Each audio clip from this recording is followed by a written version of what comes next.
তো কালকে রান্নার একটা শর্ট ভিডিও শ্যুট করেছিলাম, তো যার জন্য দেখো সব ছিটিয়ে বিটিয়ে পড়ে আছে, কিচ্ছু আমি ওঠাইনি।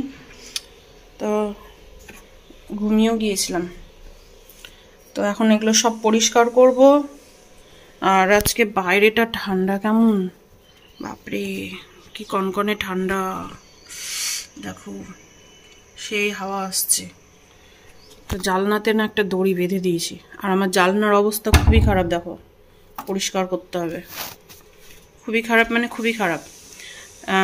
এই ওভেনটা লাগিয়ে দিয়ে এই রকম হয়েছে, নাহলে ওই যেটা আর একটা ওভেন ছিল ওই ওভেনে রান্না করতে গেলে এতটা কিন্তু খারাপ হতো না।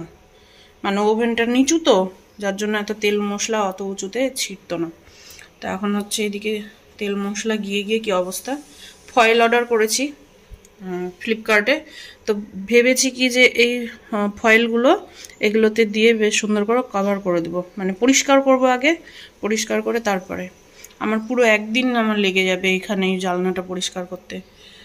আর এইদিকে তো বাসনের তো বলার শেষ নেই, বাসন অনেক হয়েই আছে। হাই ফ্রেন্ডস, গুড মর্নিং, কেমন আছো তোমরা সবাই? আশা করছি ভালো আছো। সম্পা লাইফস্টাইল ব্লগে তোমাদের অনেক অনেক স্বাগত। গেটটা না সবসময় লাগিয়ে রাখতে হয়, যেহেতু বাচ্চা আছে তো ঠান্ডা ঢুকে। ভিডিও তো ব্লগ তো এডিট করলাম, এডিট করে পোস্ট করে দিয়েছি। আমি এখন নিশ্চিন্তে কাজগুলো সেরে নিই, ঝাড়টার দিই। আজকে তিতলির স্কুল নেই, স্বামী বিবেকানন্দের জন্মদিন, সেজন্য স্কুল ছুটি আছে, তো ওই জন্য চাপটাও খুব একটা নেই। হচ্ছে বাসন টাসন ধোবো, ঝাড় দিব, ঘর মুছবো, বাসন ধোবো, ধুয়ে টুয়ে রান্নাটা করে নিই। তারপরে গিয়ে একটু যাব তাঁতিপাড়া। বাবা একা আছে বাড়িতে, একা বলতে কি বর্দার বউ আছে, ওরা তো আছে, বাড়ি ভর্তি কাকিমা কাকু সবাই আছে। তাও একটু যাই, গিয়ে দেখে আসি। বাবার দুটো গেঞ্জি এর আগে আমি নিয়ে এসেছিলাম, কেচে দিয়েছি, তো গেঞ্জি দুটোও দেবো, আর কিছু নোংরা থাকলে নিয়ে চলে আসবো, আবার কেচে তখন দিয়ে আসবো। বাবা তো মানে ছেলে মানুষ তো কাচাকুচি করতে পারে না, বুঝতে পেরেছ। আর আমার বর্দার ছেলেটাও তো খুব ছোট, বৌদিরও শরীরটা ভালো না, জ্বরটা নিয়ে পড়ে আছে, তো খুব অসুবিধা হয়ে গেছে। তো এখন ওই জন্য ভাবছি যে যাই একটু ঘুরেও আসবো। আর হ্যাঁ, কালকে আমি শর্ট ভিডিওর জন্য কি করেছিলাম রেসিপি তোমাদের একটু দেখিয়ে দিই। তো এই হচ্ছে এই যে ভাজা পিঠে, এটা হচ্ছে কলাইয়ের ডাল দিয়ে ভাজা পিঠে করেছি। এই রেসিপিটা তোমরা শর্টে দেখতে পাবে।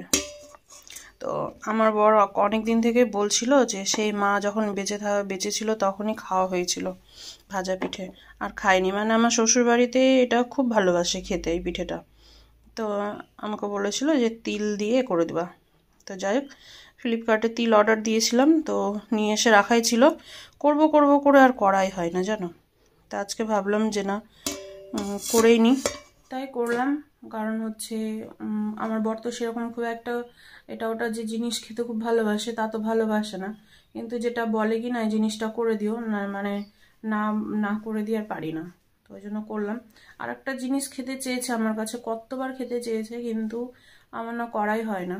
যেটা হচ্ছে একটা ডিমের এক ধরনের একটা রেসিপি আছে, তা আমি না করি না জানো। ওটা না খুব ভয় লাগে করতে, মানে বাস্ট হয়ে যায়, বা এমনভাবে বাস্ট হবে না, পুরো তেল ছিটে একবার পুড়ে গিয়েছিলাম, সেই থেকে ভয় আমি আর করি না। কিন্তু ওটাই বারবার খেতে চাই, বলে আমার খুব ভালো লেগেছে ওটা খেতে।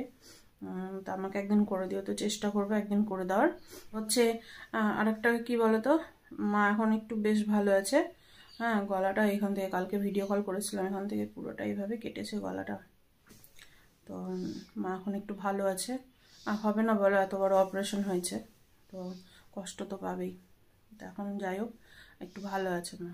কথা টথা আমরা ভেবেছিলাম কি কথা হয়তো বলতে পারবে না, না বেশ সুন্দর কথাও বলছে। তো কথা বলতে পারছে দেখেই আমার খুব ভালো লাগছে। তো চলো এখন আমি কাজগুলো ঝটাফট সেরে নিই। আর ওইদিকে মা মেয়ের দেখবে কি অবস্থা। পুচকুড়ে জামাগুলো কালকে না শুকোয়নি জানো, কালকে রোদটা খুব একটা ভালো ছিল না, তো শুকোয়নি। আর আমাদের এখানে একটা ঝাঁকা নিতে হবে ঝুড়ির মতো, মানে সব জামা কাপড় বাচ্চার ওষুধগুলো সব এক জায়গায় রাখার জন্য, নাহলে খুব অসুবিধা হচ্ছে এইভাবে মাথার কাছে রাখতে সব। তো দেখো মা ঘুমাচ্ছে, মেয়ে জেগে আছে, অন্ধকারে দেখতে পাচ্ছ না হয়তো, ওই জন্য ফ্ল্যাশ লাইটটা জ্বালালাম। তো একটু দূর থেকেই দেখাচ্ছি, কারণ বাচ্চার কাছে তো ক্ষতি হতে পারে ওই জন্য। তো দেখো এই দিদুন, দিদুন, এই দিদুন। ওকে আমি দিদুন বলবো, ঠিক আছে, কিন্তু ও যদি আমাকে দিদুন বলে তাহলে কিন্তু মার খাবে। মা কিন্তু পুরো ঘুমিয়ে কাদা দেখো। আর এদিকে ও এখন ঘুম থেকে উঠলো, মুখটুক মুছিয়ে দিলাম, পটি করেছিল পরিষ্কার করে দিলাম, দিয়ে আবার একটা প্যাম্পার্স পরিয়ে দিয়েছি যে বাচ্চাকে যাতে কোনো মতে ঠান্ডা ফান্ডা না লাগে। তো এখন ওর মা দেখো কি সুন্দর করে নিয়ে ঘুমাচ্ছে, আর আমাদের কথাগুলো কিন্তু শুনছে। এই যে, এই দিদুন, দিদুন বিরক্ত লাগছে? এইভাবে বিরক্ত লাগছে থাকতে? কেমন লাগছে এখন? সবসময় কোলের মধ্যে ঘুরবে? মা উঠছে না, উঠছে না, উঠাও উঠাও। হাতগুলো বাচ্চাটার কোথায় ঢুকিয়ে দিয়েছে। একটু হাত না বের করতে পারলে ভালো লাগে বলো তো? কতটা বিরক্ত পাচ্ছিল। বললাম কাজ করতে যাব তো একটু আদর করেই নি, একটু আদর টাদর, নাহলে আবার ঠান্ডা জল হাত দিলে না আর ওই হাতে ধরা যাবে না। তো একটু আদর করে নি, কারণ এখন জেগে আছে, এখন ঘুমায়নি, এখন খেলছে, তাই না? এখন খেলো খেলো করছে দিদুন। আর কি বলো তো, এই টুপি কোনো মতোই পরবে না জানো। টুপি পরলে ওর কি যে বিরক্ত লাগে, মানে কি বলবো, মানে টুপি টুপি খোলার জন্য কান্নাকাটি শুরু করে দেয়, টুপি পরবে না। ওই জন্য এরকমই কান টানগুলো ফাঁকাই রাখতে হয়। অতিরিক্ত ঠান্ডাও লেগে আছে, দেখো চোখ টোকগুলো। দেখো তো দিদুনকে চিনতে পারো কি না? হ্যাঁ, যেটা জামা পরেছিল ওটা ছাড়িয়ে দিলাম, একবার তো ছাড়িয়েছি সকালে পরিষ্কার করার সময়। দেখো দেখছি কিভাবে, দেখছো বাবা চোখটা টেরা হবে নাকি কি জানি। তো দেখছি কি দুধ টুধ উঠিয়ে ভিজিয়ে দিয়েছে, ওর মায়ের কোনো জ্ঞান আক্কেল কিচ্ছু নেই। ভাগ্যিস আমি কোলে উঠালাম, দেখছি ঘাড়ের পাশ টাশগুলো না ভিজে গেছে। বাপরে খুব ঠান্ডা লেগেছে গো। আমি ভাগ্যিস আমি যদি কাজ করতে ঢুকে যেতাম না তাহলে কিন্তু আর বাচ্চাকে দেখতে পারতাম না। তো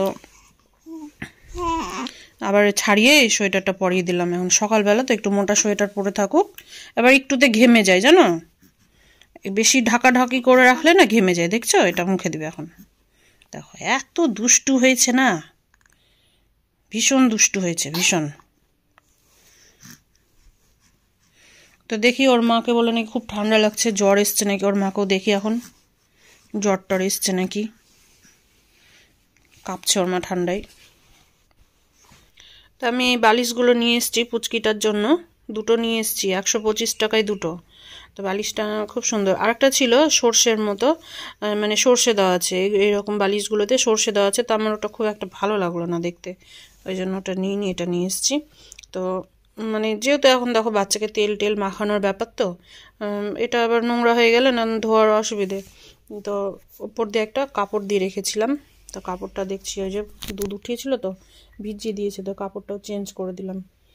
তো এখন দেখি আবার একটা কোনো কাপড় দিয়ে শুয়ে দিই, দিয়ে আমি যাই কাজগুলো সারি। তো এখন বসিয়ে দিয়েছি ভাত, আর এই যে দেখো বাসনগুলো ধুয়ে ওদিকে উবুর দিয়েছি, জলটা ঝরে যাক তখন আবার সব ডয়ারে ডয়ারে ঢুকিয়ে দেবো। আর এখানে এই যে মাছের তেল ছিল, তো তেলটা বের করলাম, মাছের তেল দিয়ে বেগুন দিয়ে ভাবছি রান্না করবো, অনেক বেগুন আছে। আর এইখানে এই যে শিঙি মাছ, তো শিঙি মাছটাকে লবণ দিয়ে রেখেছি, এখনও কিন্তু যেতে দেখো জিন্দা আছে, মরেনি। তো আজকে শিঙি মাছের ঝোল করবো, সবটাই শিঙি মাছ করে নেবো আজকে।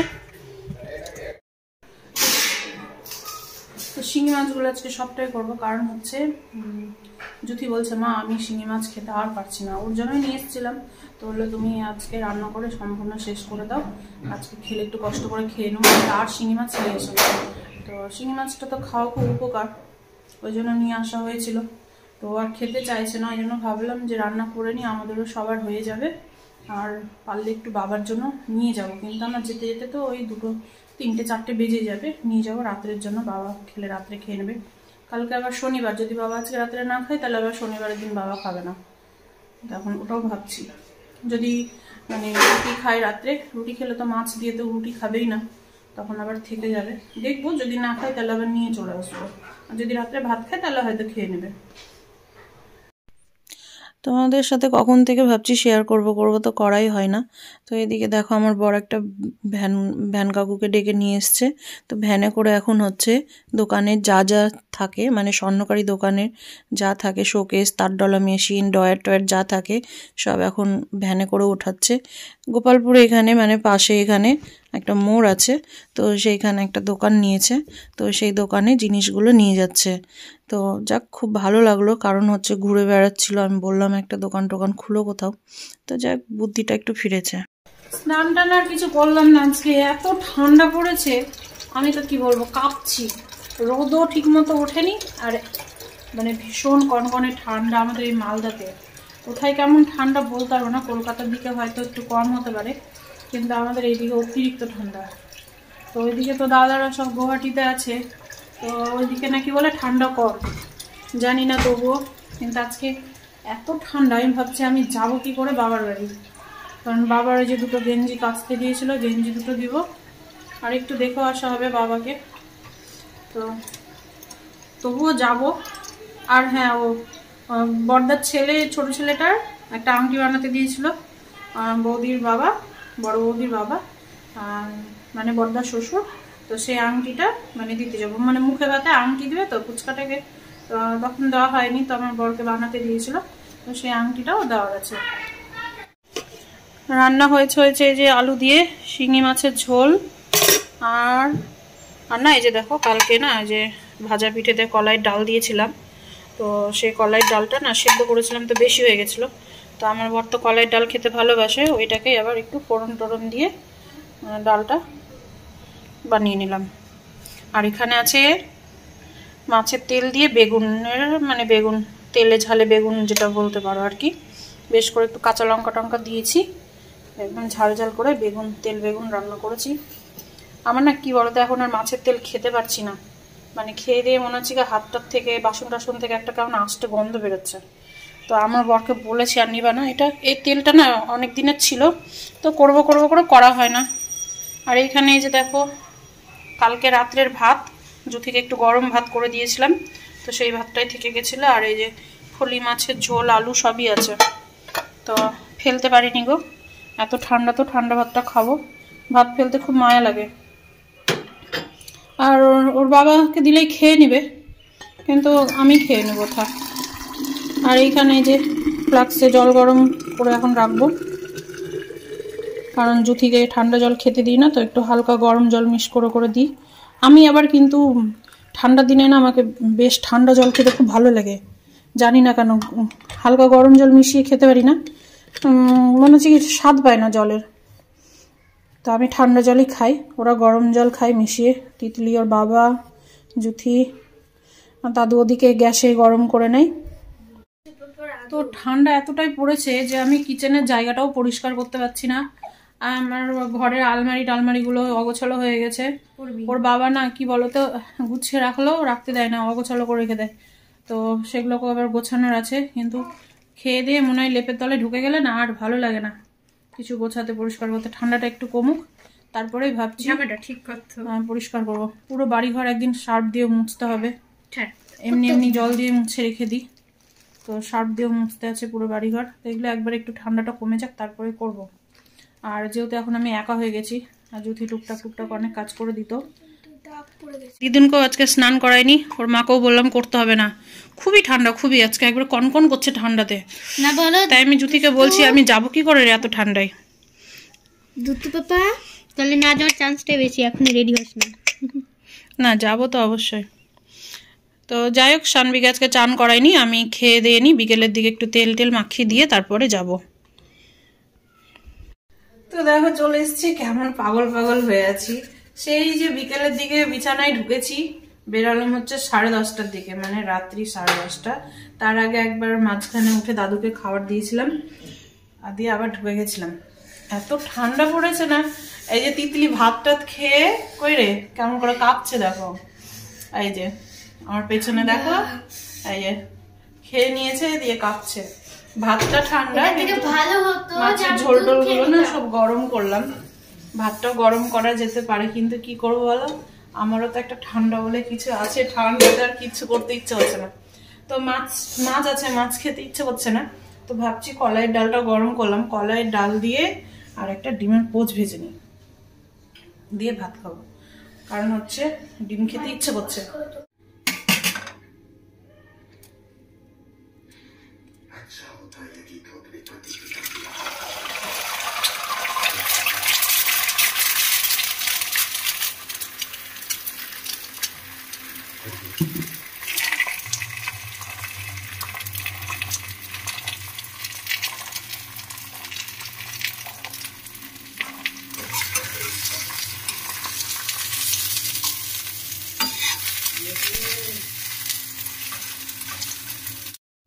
তা আমি এদিকে ডিম ভাজছি আর দাদা বলছি কি কিসের আওয়াজ।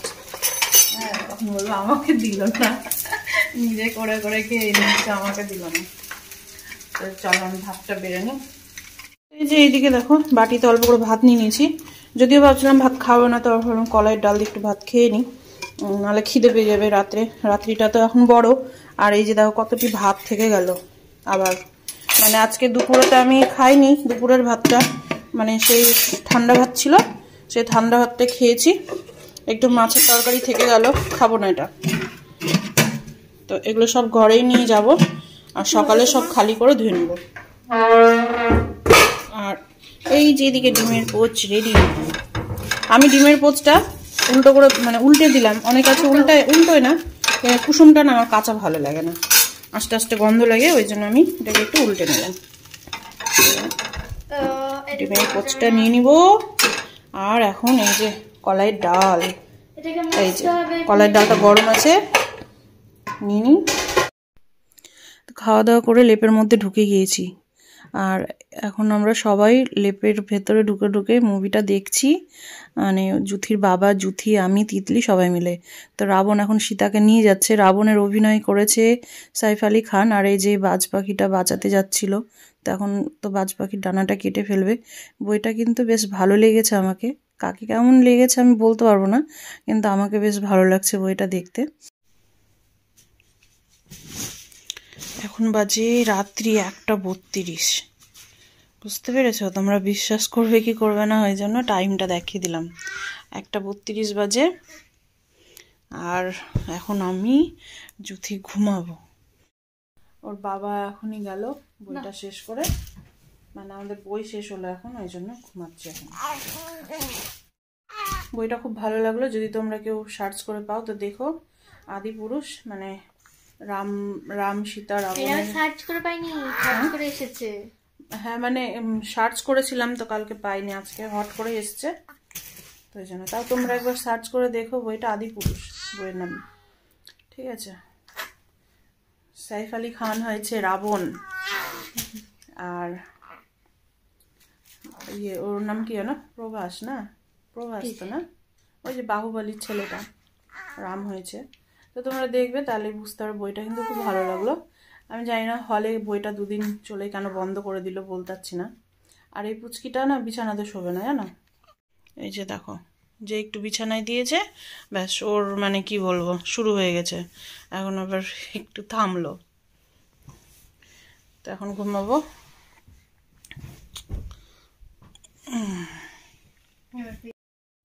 সবাইকে গুড নাইট, সবাই ভালো থেকো, সুস্থ থেকো, সাবধানে থেকো।